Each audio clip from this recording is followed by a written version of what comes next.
नमस्कार, मी अजिंक्य भातंब्रेकर. तुम्ही पाहताय न्यूज 18 लोकमत. दुपारच्या बातम्यांची सुरुवात आपण एका महत्त्वाच्या बातमीने करूया. 10वीच्या विद्यार्थ्यांसाठी ही महत्त्वाची बातमी आहे. 10वीचा निकाल उद्या जाहीर होणार आहे. दुपारी 1 वाजता ऑनलाईन निकाल जाहीर केला जाणार आहे. अंतर्गत मूल्यमापनावर हा निकाल आधारित असेल अशी माहिती शिक्षण मंत्री वर्षा गायकवाड यांनी दिलेली आहे. 10वीचा निकाल आता उद्या घोषित केला जाईल. दुपारी 1 वाजता ऑनलाईन निकाल जाहीर केला जाऊ शकेल आणि याबद्दलची माहिती शिक्षण मंत्री वर्षा गायकवाड यांनी दिलेली आहे. त्यामध्ये मला सांगायला पाहिजे की एकूण मुले जे आहेत मुलगे ते आहेत 9,09,931 आणि ह्या प्रविष्ट ज्या मुली होत्या याच्यामध्ये त्यांची संख्या आहे 7,48,693. अशी एकूण 16,58,624 मुलं या प्रवेशासाठी जे आहे ते परीक्षेमध्ये त्या मुलांनी सहभाग घेतला आणि त्याच्यामध्ये 8 माध्यमाचं ते प्रविष्ट होतं. आज या माध्यमात तुम्हाला एकच सांगायचं आहे की इयत्ता 10वीच्या परीक्षेच्या निकालासंदर्भामध्ये आपल्याला सगळ्यांना उत्सुकता आहे. आपण तो निकाल जो आहे तो उद्या दिनांक 16 जुलैला दुपारी 1 वाजता लावत आहोत. त्या संदर्भामधली संकेतस्थळ आपल्याला येणाऱ्या काळामध्ये आम्ही सांगू. परंतु आज मी आपल्या सगळ्यांना 10वीच्या परीक्षेला जे जे विद्यार्थी अपेअर झाले त्या सगळ्यांना शुभेच्छा देते. आणि या महत्त्वाच्या बातमी संदर्भातली अधिक माहिती आपण जाणून घेणार आहोत. सागर कुलकर्णी आपले प्रतिनिधी आपल्या सोबत आहेत सध्या. सागर, 10वीचा निकाल आता उद्या जाहीर केला जाणार आहे आणि ऑनलाईन पद्धतीने हा निकाल जाहीर होणार आहे. सागर, काय अपडेट याबद्दलची? उद्या 10वीचा निकाल जाहीर होतोय. दुपारी 1 वाजता हा वेबसाईटवर टाकला जाईल असं सांगितलं गेलेलं आहे. आपणास माहित आहे की यावेळेस 10वीचा जो बोर्डाची परीक्षा आहे ती घेतली गेली नाही आहे. त्यामुळे अंतर्गत जे मार्क्स आहेत 10वीचे जे शाळांनी प्रत्येक स्वतः एक्झामच्या आधी जे घेतले गेले त्याच्यावर आधारित हे मार्क्स असतील असं सांगण्यात आलेलं आहे. बिलकुल सागर, आपला आवाज व्यवस्थित येत नाहीये. पुन्हा एकदा मी येतो आपल्याकडे. 10वीचा निकाल उद्या घोषित होणार आहे. ऑनलाईन पद्धतीने हा निकाल घोषित केला जाईल आणि अंतर्गत मूल्यमापनावर यावेळेला गुण दिले जातील आणि त्यानुसार हा निकाल लागेल असं शिक्षण मंत्री वर्षा गायकवाड यांनी सांगितलेलं आहे. दुपारी 1 वाजता ऑनलाईन पद्धतीने हा निकाल जाहीर केला जाईल. जी संकेतस्थळ किंवा वेबसाईट्स या निकालासाठी असतील ती कोणती असतील त्याची नावं देखील जारी केली जाणार आहेत. सागर कुलकर्णी आपले प्रतिनिधी आपल्या सोबत सध्या फोन लाईनवरनं जोडले गेलेले आहेत. थेट जाऊया त्यांच्याकडे. सागर, उद्या हा निकाल जाहीर होणार आहे, काय सांगाल त्याबद्दल? राज्यामध्ये साधारणतः 16,58,000 विद्यार्थी आहेत. अशा सगळ्यांचे निकाल उद्या जाहीर केले जाणार आहेत. यावेळेस करोनाची परिस्थिती असल्यामुळे परीक्षा बोर्डाच्या वतीने घेतल्या गेल्या नव्हत्या, पण अंतर्गत जे मूल्यांकन आहे परीक्षा राज्य शाळांनी घेतल्या होत्या त्यावर आधारित हे निकाल असतील असं राज्य शिक्षण विभागाच्या वतीने सांगण्यात आलेलं आहे. यात महत्वाची गोष्ट म्हणजे मूल्यांकन कार्यपद्धतीचं जो शिक्षणाचं प्रशिक्षण आणि वेबिनार आहे ते देखील नंतरनं आयोजित केलं जाणार आहे आणि राज्यातले शाळानुसार म्हणजे प्रत्येक गाव शाळा आणि आता जे निकाल असतील. आपल्याला माहित आहे की बोर्ड परीक्षेचे निकाल विभागनिहाय असतात, पण अर्थात यावेळेस परीक्षाच घेतली गेली नाहीये.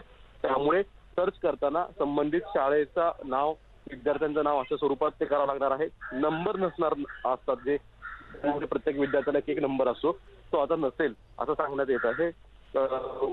दुपारी 1 वाजता राज्य शालेय बोर्डाचा जो वेबसाईट आहे त्याच्यावर हे स्पष्ट केलं जाईल पूर्ण निकाल.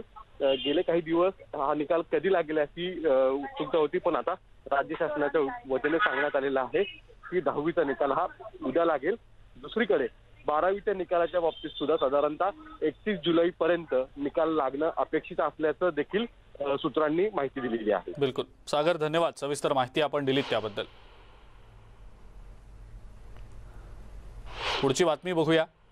राज्याचे अन्न, नागरी पुरवठा आणि ग्राहक संरक्षण मंत्री छगन भुजबळ यांनी आज विधानसभेचे विरोधी पक्षनेते आणि माजी मुख्यमंत्री देवेंद्र फडणवीस यांची भेट घेतली आहे. छगन भुजबळ यांनी देवेंद्र फडणवीस यांच्या सागर या निवासस्थानी जाऊन सकाळी त्यांची भेट घेतली आहे. ओबीसी आरक्षणाच्या मुद्द्यावरून ही भेट घेतल्याचं समजतंय. ओबीसींच्या राजकीय आरक्षणाचा प्रश्न सोडवण्यासंदर्भामध्ये दोन्ही नेत्यांदरम्यान चर्चा झाली. यावेळेला ओबीसींच्या राजकीय आरक्षणाबाबत सकारात्मक चर्चा झाल्याचं सांगितलं जात आहे। छगन भुजबळ यांच्या सोबत माजी खासदार समीर भुजबळ हे देखील होते। भुजबळ साहेब आज मला भेटायला आले होते। ओबीसी राजकीय आरक्षण हाच त्या संदर्भातला विषय होता। विशेषतः त्यांनी मला असं सांगितलं की इम्पेरिकल डेटाच्या संदर्भात तो कसा काय जमा करता येईल या संदर्भात तुमचं काय मत आहे हे ऐकून घेण्याकरता मी आलो आहे। त्यावेळेस मी त्यांना हे देखील सांगितलं की मराठा आरक्षणाच्या वेळी आमचं सरकार असताना आम्ही कसा इम्पेरिकल डेटा जमा केला आणि तो सुप्रीम कोर्टाने कसा व्हॅलिड ठरवलेला आहे आणि आपल्याला आताही तो कसा करता येईल हे त्यांना मी सांगितलं। आणि मी त्यांना हे देखील सांगितलं की त्यांनी पुढाकार घ्यावा आणि ते जे काही पुढाकार घेतील आमच्याकरता काही राजकीय प्रश्न नाहीये किंवा याच्यावर आम्हाला राजकारणही करायचं नाहीये। त्यांनी पुढाकार घ्यावा, त्यांनी त्या संदर्भातल्या एजन्सीज नेमाव्या आणि त्याला पूर्ण मदत ही आम्ही त्या ठिकाणी करू। मी स्वतः पर्सनली मला जे काही वाटतंय त्याच्या संदर्भातली नोट देखील मी तयार करून द्यायला तयार आहे आणि आपण एकत्रितपणे हे काम करू। काही माझी अडचण नाही, मी तुमच्यासोबत काम करेल। तुम्ही त्याचं नेतृत्व करा, कारण शेवटी सत्तारूढ पक्षाला नेतृत्व करावं लागतं। आम्ही पूर्ण मदत त्याच्यामध्ये करू। ओबीसी राजकीय आरक्षणाच्या मुद्द्यावरून सर्व पक्षांनी एकत्र येण्याचं आवाहन विजय वडेट्टीवार यांनी केलेलं आहे।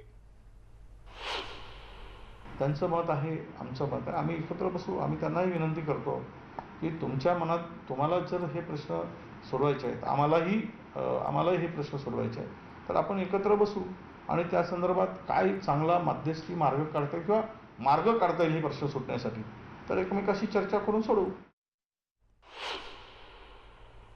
छगन भुजबळ आणि देवेंद्र फडणवीस यांच्या या भेटीवर नाना पटोले यांनी नेमकी काय प्रतिक्रिया दिली आहे ते देखील पाहूया। महाराष्ट्राच्या महाविकास आघाडी सरकारला ओबीसी आरक्षणाबद्दलची चिंता आहे। राजकारणाच्या पलीकडे जाऊन ओबीसी समाजाला आरक्षण मिळालं पाहिजे ही भूमिका सरकारची आहे। म्हणून सरकारचे मंत्री छगन भुजबळजी, कारण की केंद्र सरकारकडे डाटा आहे आणि केंद्र सरकारकडचा डाटा मिळवायचा असेल तर भाजपचे महाराष्ट्रातले जे कोणी नेते असतील त्यांना भेटलं आणि त्यांच्याकडून तो डाटा काही सरळ आम्हाला देऊ शकत नाही।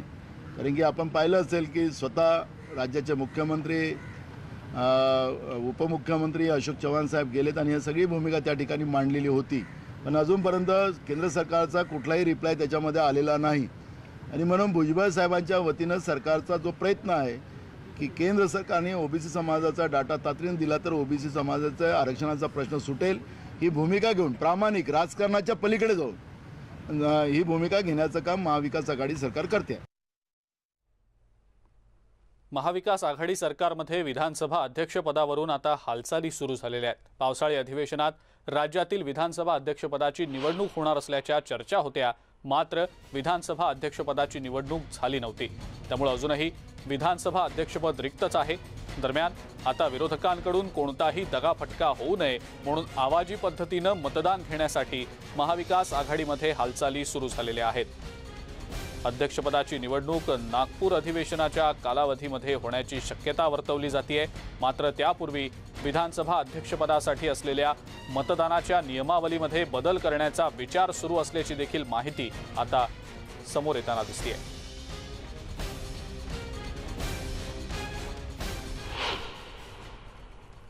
यावरून